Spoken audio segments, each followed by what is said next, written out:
Discussion two. This week we're going to be discussing the culture and the history of African and African American hesitancy to emerging innovations in science, specifically the COVID-19 vaccine and medical and mental health. So with us today is Pastor Morgan Ikonne from New Life Foundation Recovery in Bear. We have had him before, and we have been having discussions about where the history, where the culture of the hesitancy came from. And I would just like him introduce himself about, tell us about New Life Foundation Recovery first, and then go straight and tell us where this culture and the history of hesitancy for innovation in science came from. Thank you, Dr. Amakobe. It's a pleasure to be part of this community discussion today. I'm honored to lend my voice to the current discussion and the topic in question. My name is Morgan Ikonne. I'm the director of New Life Foundation Recovery, located in Newcastle, Delaware. Yes, we do have an office also in Bear, Delaware, where we meet for family group therapies for individuals whose loved ones are struggling with opiate addiction and other forms of addiction. But our practice office is located at 11 Parkway Circle in Newcastle, Delaware. To begin, I want to underscore the fact that the hesitancy of the African American population or African American immigrants is something that dates back to the period of colonization.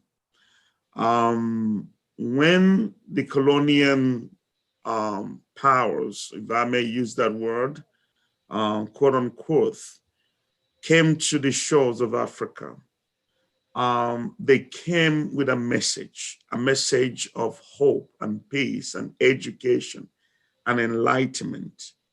They came with an understanding that they wanted to improve the life of the African people.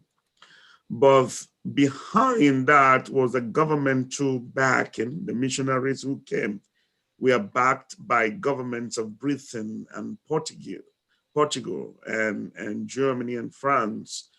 And the resultant effect of it is that what they presented as the reason for which they were coming, partnership and trade, gradually turned into dominance and taking over of territories and forceful establishment of both their religion, Christianity, as well as their way of life, their culture upon the African people. So there has been that distrust from that very inception. And then that was exacerbated with the slave trade. And we are very cognizant of what happened during the slave trade and how African countries struggled for independence from their colonial masters. So the African man, or the African people, have had a history, quote unquote, of a subtle deception that has influenced their perception and their mindset towards their white counterparts. And innovation, as it were, seems to be that which has its origins. Though within the African culture, we can clearly state that Egypt was one of the first civilizations in the world. But the Egyptian civilization did not translate into great the industrialization civilizations that came about from the West. So there is some sort of a correlation when you talk about innovations and in science and industry, that the African man foremost sometimes has a hesitancy to buy into because of this long history. And that speaks, to the fact that every time, and coupled with recent experiences, as we know about the incidents that African males were being used as guinea pigs and all that. So we have a history that seems to kind of create a hesitancy in us when it comes to any innovation, that we're not pioneering, as it were, and that tends to fuel a lot of distrust from the African population towards the innovations that are spearheaded by quote unquote white people. So how do we overcome that, considering that the president-elect just appointed a task force of equity for COVID-19 vaccine, which means that this task force is going to go for those populations that have historically been hesitant to take the vaccine or to take adopt innovations, and also they need this vaccine, but they're still hesitant. How do you think they're going to handle that? I think foremost, it is a good thing that the president-elect has recognized that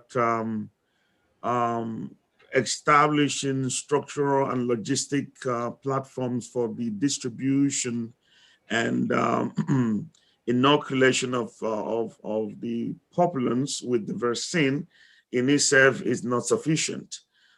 It is a good thing to have all those logistics and distribution mechanisms in place, but you need people to be vaccinated for this pandemic to be broken or for herd immunity to be achieved.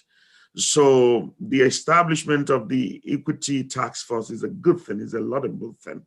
But I think it is important that the committee truly should be comprised of people of color and of various ethnic groups where there is a known historical hesitance among this group of people, because you can want to remedy an issue and then you don't bring the people who have the issue on the table. If you want to remedy an issue, you need to bring those who this issue and this concern is predominantly related to be part of the decision making and to sit around the table to speak to their fears and to speak and ask questions and have answers that they can convey back to their people, to those who are greatly worried about this vaccine. So that is one thing. The other thing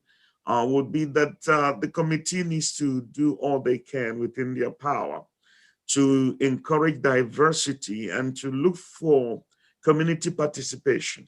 You know, they need not to wait for community leaders and faith organizational leaders to be those who are reaching out. The equity committee needs to reach out to especially the Black community leaders to, you know, have conversations and discussions as to how they can effectively convey the message of the necessity for participation of the African American community in this vaccination process, if indeed we're going to be able to get this COVID-19 and you know, to mitigate and to remedy the destructiveness that it has caused already.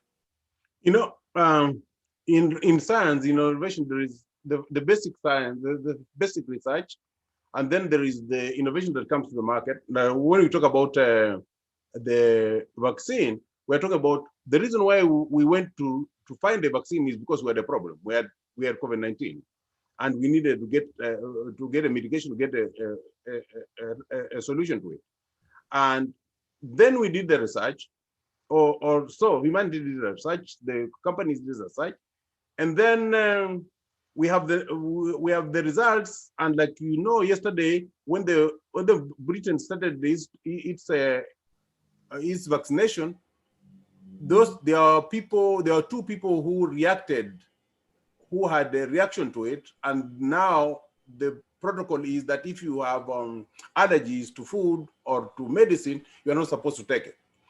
The point is that how do we make sure that the hesitancy that is latent amongst Black people or amongst Africans is not exaggerated by what came out yesterday, where people who had uh, who reacted to it magnify their fears.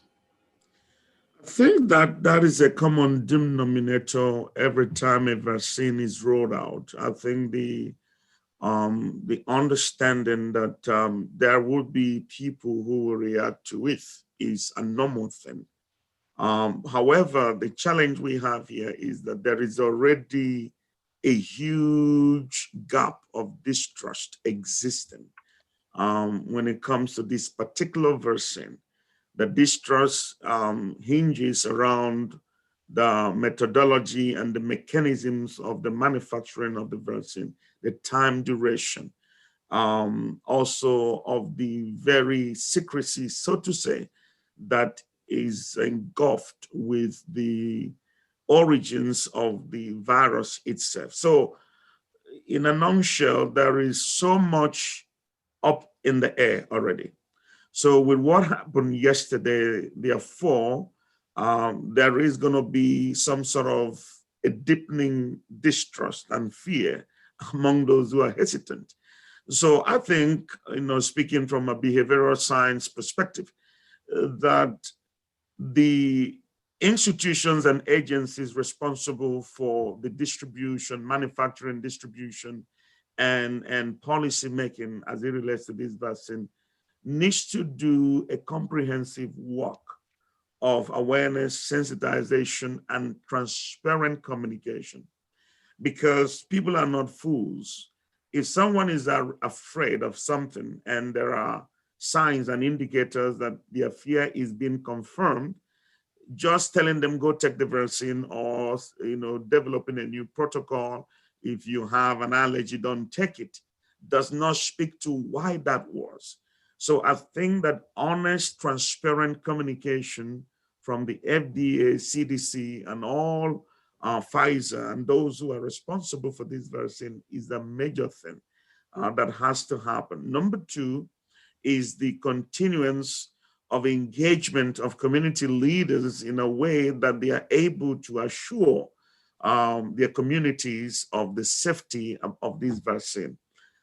Because once this trust is existing, it requires somebody who you are able to trust to be a voice of truth to you, for you to be able to buy into it.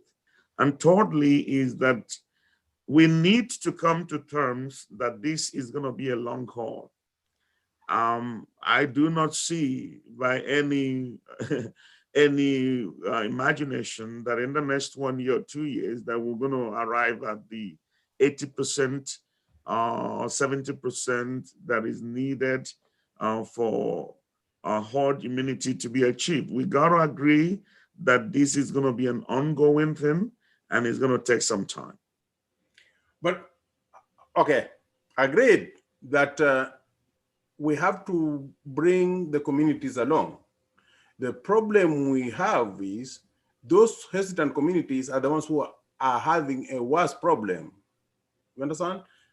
From research has shown that African Americans who conduct COVID-19 are 2.8 times more likely to die from it than the other people. So we don't seem to have time, but you're saying it's going to stretch out to get the community engaged enough to understand that this is a problem. As a community leader, as a pastor, when you go to church on Sunday, how are you treating this? Are you treating it as an emergency that needs to be moved forward, or are you treating it as some people will have to be dragged along and learn? No, I treat it as an emergency. I treat it as an emergency also with the understanding that my greatest work is to speak truth to things and to present it in a way that is passionate and persuasive, and to do so recognizing that each individual have the right of decision making. But we speak about informed decision as a critical element in decision making. And you don't come to informed decision when you are receiving conspiracy theories and you are listening to unfactual scientific opponents who are out there saying things that they don't even know anything about it. So yes, I treat it as an urgency, but I treat it also in the stance of speaking truth to this issue and presenting the logics and the argument of what this is all about to our community, and doing so, hopefully, that truth will resonate in the hearts of people and that their questions are not dismissed. You know, this morning or this afternoon while coming to the office, a young man who comes to our home to do his online schooling, 15 years old.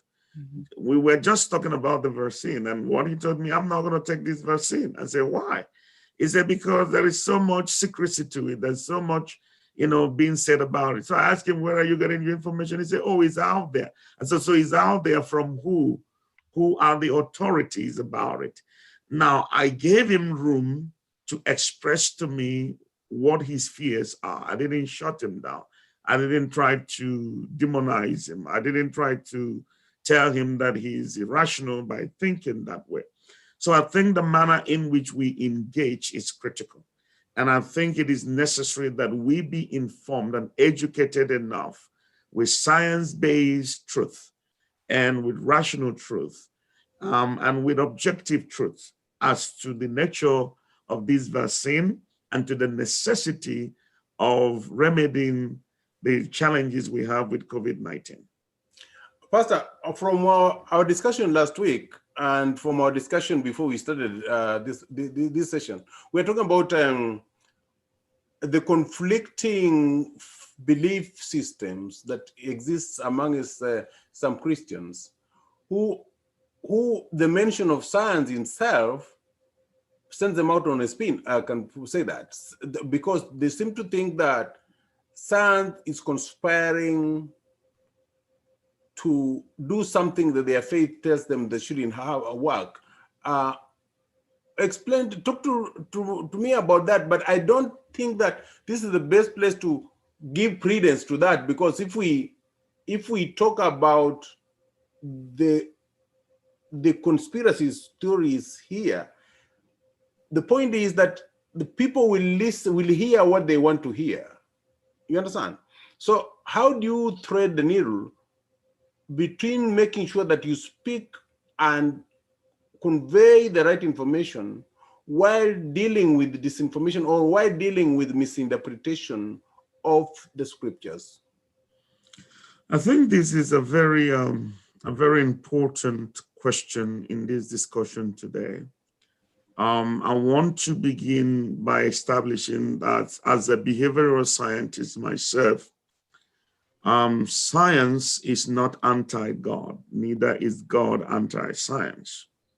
Given there are so many scientific discoveries that are quite challenging for a person of faith to just look at it and be okay with it. That is factual. However, we need to,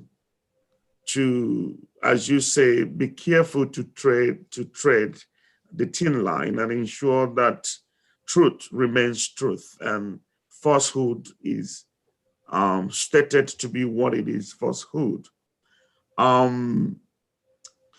There are a lot of belief systems within the Christian faith that sometimes when you take a literal interpretation of the scriptures without contextualizing it, can spin you into some extremes that are not healthy for you. I think in one of our discussions, I alluded to the fact that Jesus himself recognized the need of physician when he stated that the sick has need of a physician. And there are various scriptural passages that speaks about remedies. There are natural remedies or medical remedies in question. So I want to state clearly that it is important that people of faith don't over spiritualize everything. It is important that they ask the right questions. There are Christian scientists, even today in Pfizer or in biotech, at the CDC, at the FDA. There are people who are the hems of affairs there who are Christians, who are scientists. There are medical doctors who are Christians. There are pharmacists. There are microbiologists and all the rest who understand the mechanism of science and how things are done through scientific discoveries and how such things are not anti-faith. I believe that such individuals in this moment needs to step up to speak out, even among the faith communities, especially as it relates to this issue of this vaccine. Keeping silent over it is a way of just promoting the falsehood and the lies that are going on. And it's not going to help anybody at the end of the day. To the question that, arose out of some of the conversations, my response to that was that the individual who had asked the question needs to go back and study the text of the Bible and do so contextually and ask questions when he does not understand what that teaching is all about. But in a nutshell, the Bible is not against science. Neither is God against science, neither is science purely against God. We need to differentiate faith question and science question. The approach of science in coming to resolution of issues is different from the approach of faith. And it does not mean that the approach of science is evil in itself. But there are many things that requires remediation through scientific measures. And we need to agree to that, that is necessarily truthful, that we need to agree to that. There are things that requires scientific remediation for them to work. I can only say that, in science, it's doing research, like any tool is double-edged, okay? Like when you collect data and you find that COVID-19 is affecting one particular population more than the other, and you decide that since if the population that is being affected is not your concern, then you don't take any measures. That is notorious. That's notorious. That is using science badly, or having face recognition, which is good. I can be able to recognize Pastor Morgan, but how I use that information, it's not the problem of the tool, but of the problem of the user. How do we differentiate? How do we be able to tell people that the tool isn't bad? It's the people who may use it either rightly or wrongly, so that we know that when science is coming online, it is like any other tool. It can be misused or used properly. And we need to be on alert to make sure that we are at the table when the decisions of use and applications are being made. How do we make that message come across as that the tools are not the issue, is the people who may use it well or wrong, badly, but like any other activity with human beings, you need to be at the table to make sure that it's being used properly. I think you underscore the core of this conversation by your questioning. Science fundamentally is a provider of tools. The innovative approach of science is to improve the quality of life and the quality of life as it is lived here on earth and all that. But the challenge is that there has been a historical biasness among people of faith. But frankly speaking, also, when you look at scientific inventors stretching back to the 16th, 17th centuries, these were also people of faith who never saw science as anti-God, but who saw it as a tool for improvement. And God is a God of progression and improvement. It is important also that people of faith underscore that the wisdom, the ingenuity, the skills that science deploy or scientists deploy are not given outside of the ambit of the control of, for those who call God and God who they worship. I think that makes a lot of difference to truly see science as a tool for good purposes, but that the user is where the challenge is. And when it comes to the challenge of the user, if I have a problem and there is a conference to resolve my problem, I say, no, I'm not going to go there because everybody who will be there doesn't believe in what I believe in. Okay, they're going to make the decision that will not solve my problem. But if I have a problem and I say, okay, my voice is needed, I need to explain my problem myself. I need to be able to let people know why I see it as a problem. Then I have a voice. Then I have an ability to influence things or to even change the conversation. So I think that it is important that people of faith begin to see it as a necessity to be part of the discussion in every format of it, within the scientific world, within the political world, within behavioral world, within every platform there, that we know that we are still here in this earth. We've not left here. We are still here. So whatever goes on here affects us, whether we like it or not. Churches that are being closed is affecting us. Members of your organization, of your religious organization, are being impacted. It's affecting you. Businesses that are run by people of faith are being closed. It's affecting you.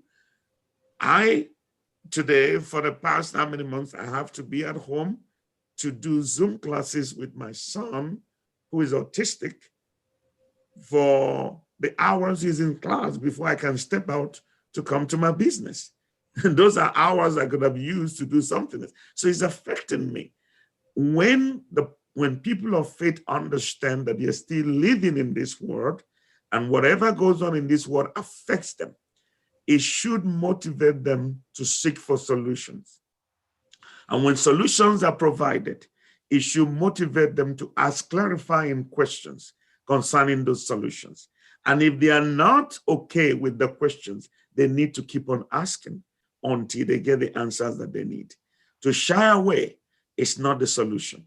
To feel invisible is not the solution. To feel it does not concern me is not the solution. Or to spiritualize this is not the solution. I think that policy and norms are established by the vocal minority for the silent majority. That just happens because majority of people don't want to speak out. They don't want to say anything. Or whatever you believe or whatever you think is not useful if nobody knows about it. That's for sure. People need to be at the table. But let's tie this back to the fact that we're talking about African immigrants and Black Americans, their hesitancy to innovation because of historical reasons, and then join that with faith, okay? That brings a complication because if somebody says that this vaccine or this innovation is the Mark 666, I mean, I have a problem with that because I've been able to read the Bible a little bit. There is no place where they say that when the beast comes, we should fight it. I mean, explain to me that particular part because, I mean, does the Bible say the Mark of the beast will come, or does it say when he comes we should fight it? Dr. I mean, I just want to know. I get your frustration with that. I want to speak from partly from my training as a theologian, and to kind of just give a historical perspective to this. This issue of the mark of the beast is something that is greatly held, I believe, within Christendom. And over time, historically, there has been so much said about this, and especially tying it to innovations of science and sometimes political figures who do certain things as being the Antichrist, as the scripture speaks about. And everyone is very much allowed to believe what they are convinced to believe. But it is important that what you believe, especially those who are of the Christian faith, that we take time to study the scriptures and contextually study it, and also understand the teachings of Christ as it relates to these issues, and use that as the premise of our interaction. The challenge today is that there has been so much being said out there and put out there that the vaccine contain microchips that are going to be used to trace and have control over the genetic code of those who take it or who allow themselves to be vaccinated, and then eventually that is going to lead to them receiving the mark of the beast. As an eschatologian, I will say differ greatly on that, because that's not the teaching of the scriptures. As to those who believe in the teaching of the scriptures in that light, this is a vaccine, just like any other vaccine. The modalities of its production is different because science has improved. The last time we had Dr. who was here from Pfizer, he talked about why the time has shrunk, because that's part of the argument. The argument is that this is done in a way that it is too quickly done, and that is an indicator of all these things. We cannot say that, unlike before, it takes you 2 months to communicate to people in Africa. Today, it takes you a second, but you still communicate. You don't say that WhatsApp is Antichrist. You don't say that Facebook is Antichrist. There are many things done on Facebook that does not represent your faith giving, but you do not lump up that platform completely to be what it is not. Same with this vaccine. I was speaking to a friend who is a microbiologist, and he said to me, it is like molding a block. There are many things that you put into it to make a block, and that is what it is. So I think that we need to speak truth to this issue, that there is no evidence-based truth, scientifically speaking, or evidence-based truth, scripturally speaking, that this vaccine is going to lead to the recipients receiving the mark of the beast. There is no scriptural backing to that. There are scriptural teachings about the Antichrist, the beast, the mark of the beast, yes. But is it this one? No, it is not. From every stance of scripture that I have read and studied and taught for almost 30 years, there is none. My question is, how does the scripture tell the believers to behave when the mark of the beast finally shows up? Well, the truth is that the scriptural teaching to which I am alluding to has a dual effect. There is within the Christian faith what is called the rapture, the taking away of the believers as taught in the scriptures. And the teachings are clear that as of the time the mark of the beast will be in existence in the world, those who have believed in Christ are not going to be in this physical world. So that is the core teaching of the scripture. Okay, and because that is the core teaching of the scripture, to the fact of the mark of the beast, you are still here. I'm still here. I am a believer in Christ. I am a preacher. Okay, I the rapture hasn't taken place as what we believe. Okay. So if we believe the rapture is going to take place, and the scripture teaches that the full measure of this antichrist, the mark of the beast, is going to happen when the rapture has taken place, well, that means that then the rapture may have taken place and we are left. But because that's not what has happened, you cannot construe this to be that, because it is not. It's not consistent with the teachings of the Bible relating to the mark of the beast and every event surrounding that very scriptural teaching. So you put me at ease, because the Bible doesn't say that when the mark of the beast comes, you guys should go out to war and fight, because it's not. It says by the time it comes, you're not going to be here. So you're if you are going to be here, yes, you are still here, nothing has happened. Please take the vaccine unless you have a reaction to it. Like if you are allergic, like now they're saying, as Britain continues, as the US will start doing the vaccination, as the scientists will watch and see how it's working, if certain modifications will need to be done, it will be done. But please accept that it's not, they are not marking you, they are not putting a thing on you, they're just helping you out, because we need 70% of the people to be vaccinated so that we all can be safe.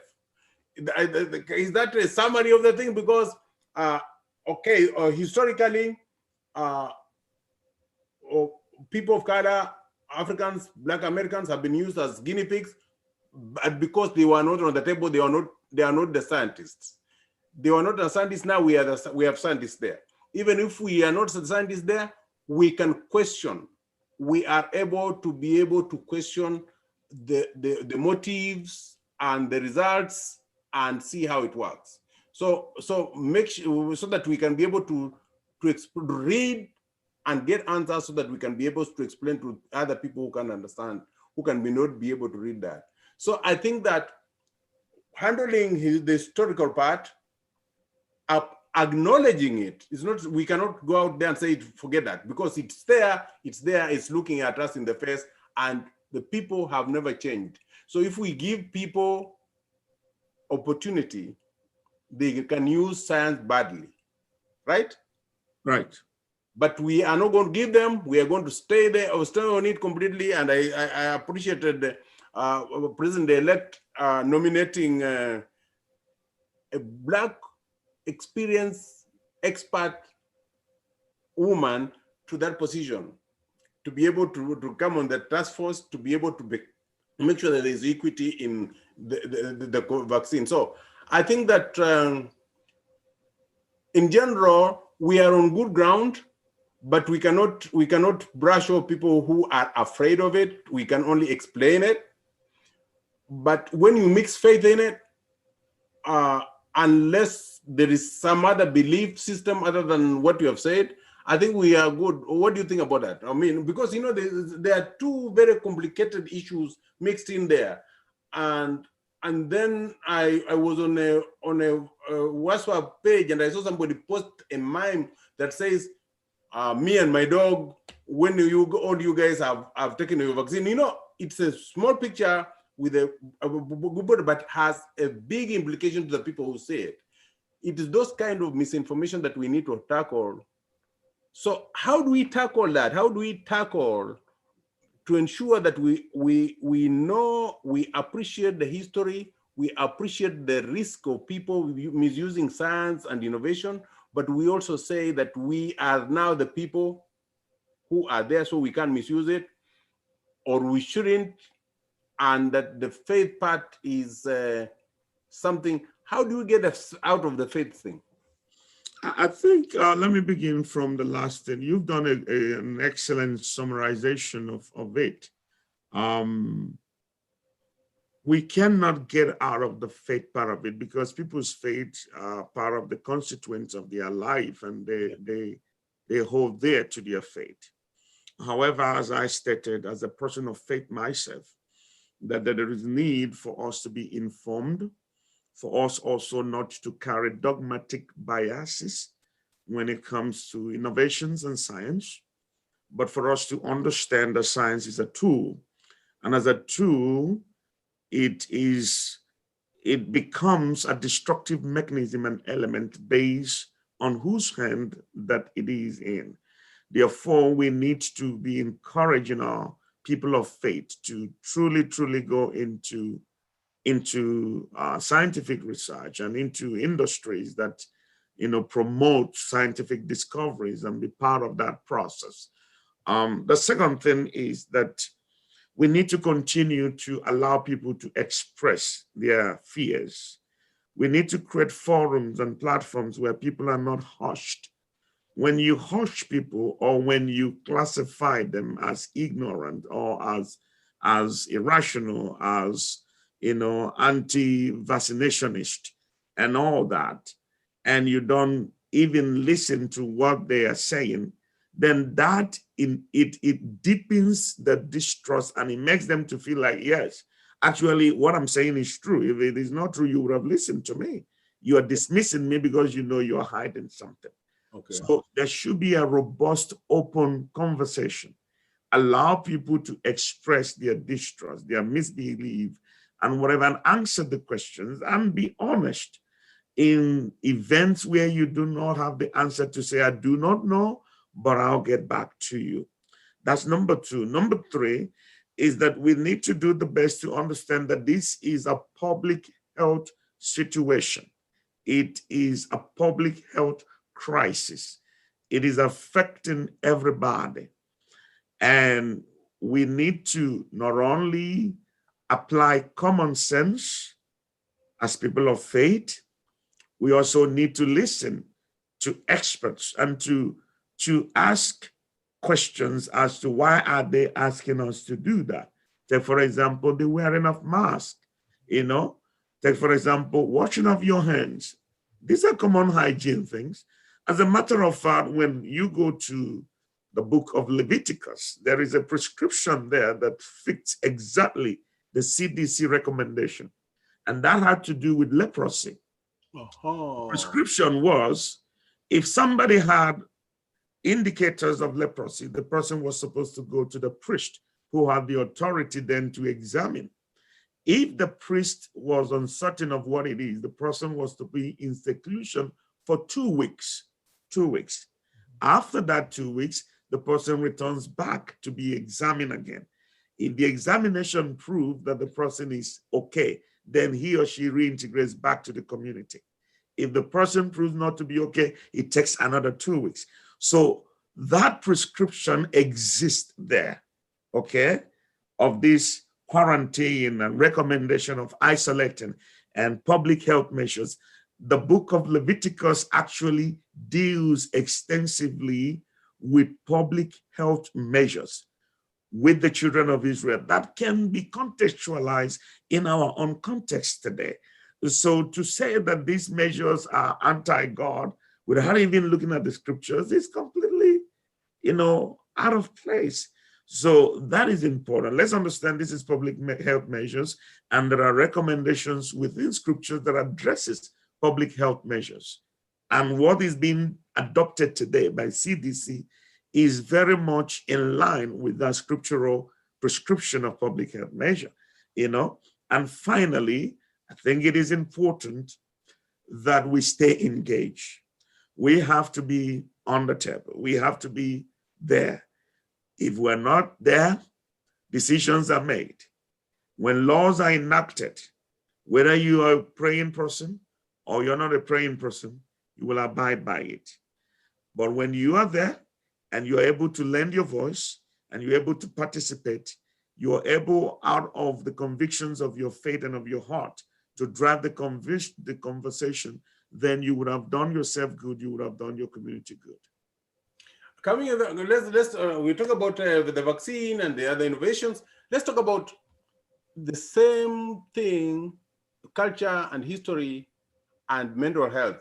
The ability to seek help when you have mental health issues among us African immigrants, African Americans, and Africans? Does it tie in? Because it's the same thing, the same culture, same history. How do they relate to that? There is a strong linkage between what we're talking vis-a-vis mental health um, um, response from African immigrants and Africans and people of color. It also ties back to the issue of our history, our culture, and our faith. And it ties back to the communal think that exists among us, whereby the idea of communalism and community as the model of decision and guiding principle of actions makes it impossible for people sometimes to break away from a communal think as it relates to one subject or the other. Mental health here being in question. The communal think about mental health is that mental health is really not an issue. It is minimized, it is denied, it is stigmatized for those who try to seek help as it relates to that. So that needs to be broken, that needs to be reassessed to come to the place where we agree that mental health is health to begin with. Secondly, is that there is nothing wrong in being human. We need to stop dehumanizing ourselves by spiritualizing every experience of our life. That's not what faith is all about. Faith allows you to acknowledge your pain, allows you to acknowledge your struggles, allows you to acknowledge the difficulties you're facing, but it also provides to you solution. It encourages you to seek for help. It encourages you to seek for remedies. It encourages you to reach out. So if we can do that and come to that understanding, then we are able to see the mental health is part of our overall health portfolio. Just my physical health is, just my spiritual health is, my mental health is. So that helps a lot. The other thing is that we need to start looking how to change the trajectory of the communal think for our growing generation so that they don't find themselves also being caught up in the same mindset as we are caught up, and thereby perpetuating this denialism of mental health as a challenge among African immigrants and people of color in general. And finally, I will greatly advocate that providers continue to be culturally competent and to engage their clients from a cultural competent perspective as against a generalization perspective. I am a mental health therapist. When someone walks into my office, the way I handle his or her case would make him or her to come back, would make him or her to go out there. If there were some disbelief or myth in his or her head, I demystify it by my approach. Therefore, he's able to go back to his community and say, hey, when I was having this challenge, I met this guy, and the way he handled my issue, it got better. So if that is not the testimony, as against, when I even tried to go there to get help, my experience is such I can't even go back. Now that it cannot deepen that distrust. It cannot deepen that resistance. So providers has to do their best to be culturally competent, to ensure that the lens with which they are relating to clients underscores their cultural challenges and their cultural and ethnic beliefs, and it has to be accommodative of it if it is ever going to work. It's a hard thing because First of all, it depends on who's paying. This is the United States. Mental health is somebody's going to pay for it, right? Mhm. And if the provider is paid according to a certain segment of the action, right? Mhm. You know the coding that they use for billing. for billing. Mhm. If it's not coded, if it is not coded properly, if it's not coded, if I am not given time to be able to talk to this patient so that I can understand where they are coming from before I can even give a prescription or a recovery map, I'll just do what's normal. So basically, we are just going back to policy and baselines as well. Meaning, if we were not there when the codes were made, and we are saying that the provider must be culturally competent and must give some other people a little more time to be able to express themselves or to tell them how they are feeling, then the system is not meant for that kind of thing. I'm going to disagree a little bit on that, and I agree in a sense. Yes, the setup of billing is such that if you do not present your billing per certain specific codes, you're not going to be reimbursed. Mm-hmm. And each treatment coding requires specific time frame that is given. You have 15 minutes, you have 45 minutes, you have 60 minutes, and all that.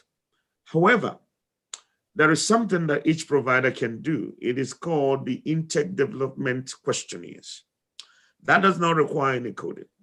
Your initial intake, normally you are allowed to formulate your questionings in such a way that it can capture these cultural issues and these religious or spiritual issues.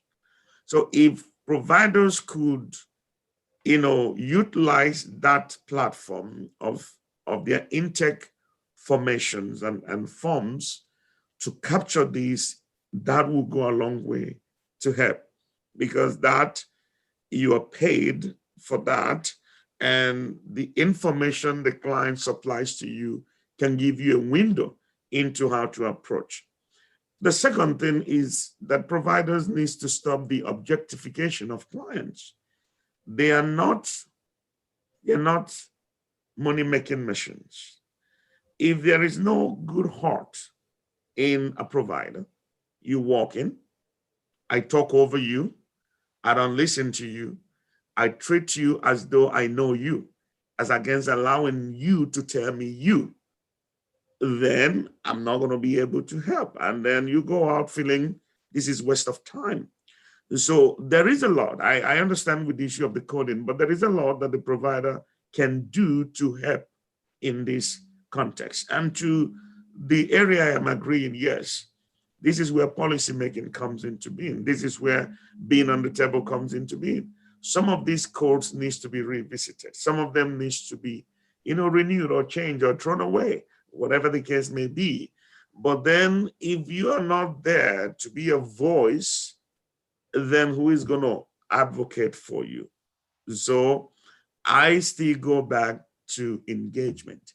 We got to be people who are engaged in the process. We should not just be good in identifying our problems and waiting for somebody else to solve it for us. We need to identify our problems, and we need to find solution and seek for solution and be part of the solution for our problems. When people solve your problem for you, they will solve it as how they think it should be solved, as against when you solve your problem by yourself for yourself. Pastor, talk about the intake. I do pause a little, and I find that people try to hide the part of themselves that they are very sensitive about. The way you're talking about culture, the way you're talking about ethnicity. Some people are very sensitive when you ask them that question. Mm-hmm. But you need to know where they're coming from to be able to understand them. You understand? So there is a tendency of some people, even in the normal course of business, you will see people saying, "Don't send your picture on your resume because people might find out you're black." You know what? If an organization will not take me if they find out I'm black, I do not want to work for that organization, because you are using false pretense to get in a place where you will be unhappy. And hiding from, say, that intake form, when you ask questions and people don't answer them truthfully, it puts the providers in a very difficult state, because, as you said, you need to understand the patient, and the patient must come to you truthfully. Speak to the fact that people need to like themselves, who they are, and say exactly who they are, so that the provider can be able to deal with them as themselves. I think that is a very powerful truth you're speaking, as also asking as a question. The honest truth is that there is no provider, doctor, clinician, therapist who is a magician. And you can only work with the data that is presented to you. That's truth. However, also there are certain clinical approach that can help to loosen people's tightness. Um, you know, allowing people to gradually trust you is important. Creating an environment that you understand their challenges. Okay. I read through your intake form, for example. I see that your body language, when I'm looking at you and asking you follow-up questions, is not correlating to the questions or the answers you gave to me. I should be able to take notes of that. I should be able to minute that in my notation, so that when I see you next, I can revisit that. As again, assuming that, well, you don't want to talk about it. So after all, you are here for 45 minutes. At the end of the day, I bill your insurance company and you go away. Once I assign you an individual identity and approach you from a positive, unconditional, positive regard and empathetic therapeutic interaction, within 2-3 encounters, there is going to be some sort of a break-in. Okay, that is one. Every person who walks into your office has a preconception of what he or she thinks is going to look like. Yeah.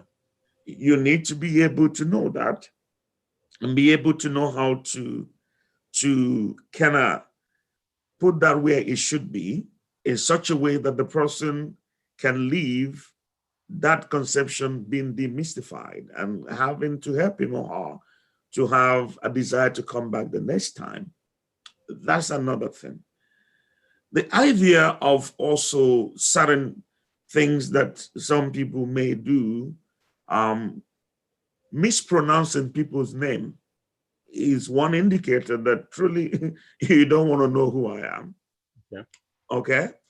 Trying to ask questions that are suggestive of dissension or cultural dissension or ethnically racial discriminatory in nature would put somebody off.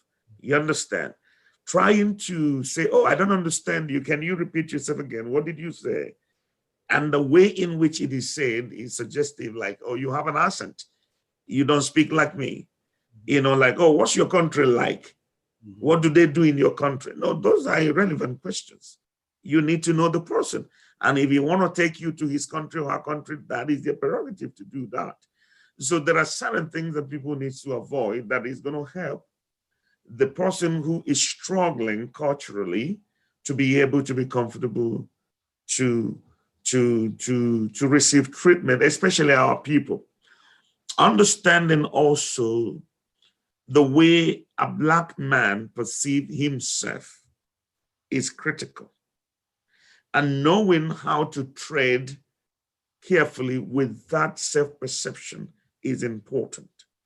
So I hear what you're saying, but remember that the provider is trained, supposedly, to demystify these things. And if they can leverage on their training, then they can do better with people of color. You know, Pastor, there is who I think I am, and there is what people think I am. That's true. And then there is who I really am. That's true. So the time it takes a provider to understand who they are dealing with, also consider too, even the provider themselves, they have what they think they are and who they really are and what people think they are. So these things are mixing up, but in a clinic setting, they are the authority part, they are authority figure.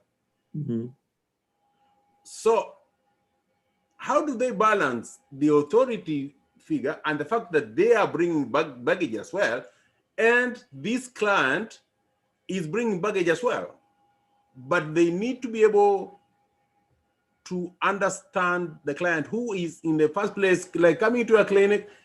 There is a lot of hesitation about going to seek mental health care, right? Yeah, you understand? So coming is, if I come to a clinic, I have actually gone beyond a lot of hurdles to be able to get the courage and go pick up your phone and come to you. If I pick up my phone and you don't want to give me an appointment tomorrow, I may not just come, right? So the point is that this is a hurdle everybody is going to go through until they come to your clinic. And when they do, how do you make sure that you don't take them back? You don't make it, you don't prove to them that it was a waste of time coming here.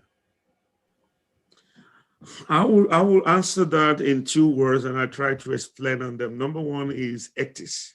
There are ethical code of conduct that governs every practice, especially clinical service provision. If every provider function within the ambit of their ethical trainings, it would help a lot. Because what ethics teaches you is that you need to keep your biasness to check considerably. You need to keep your opinion to yourself. You gotta be objective. You're gonna respond per the data presented and by your observation as it relates to the challenge that the client is bringing before you. Intrusiveness is not ethical. Dismissal of people's challenge. Somebody walks in and say, hey, when I sleep, God comes to visit me. I see angels. They tell me this, they speak to me that, they tell me the other. And you look at, and the first impression on you is dismissal of that.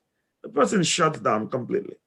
Okay. Because that is his truth. A provider is not required to disagree with the truth of the client. It is their truth. Understand their truth and find ways to work with them. So ethics helps. The other is approach. The approach starts from the call, the receptionist who receives the call, the manner in which the call is received, the appreciation of the person who calls. Okay, keep in trust with that person. If you say, I'm going to call you back in 5 minutes, you do so. Give me a minute, I'll get back to you. They shouldn't wait for 30 minutes before you get back to them. And when you do, you don't apologize for keeping them waiting. So approach begins there. Approach comes into walking into the clinic, the setting itself, the reception when people walk in. All these are critical. Okay, also the diversity of your clinic. Who is there? If I walk in there and everybody I see doesn't look like me, I'm a little bit already close-minded.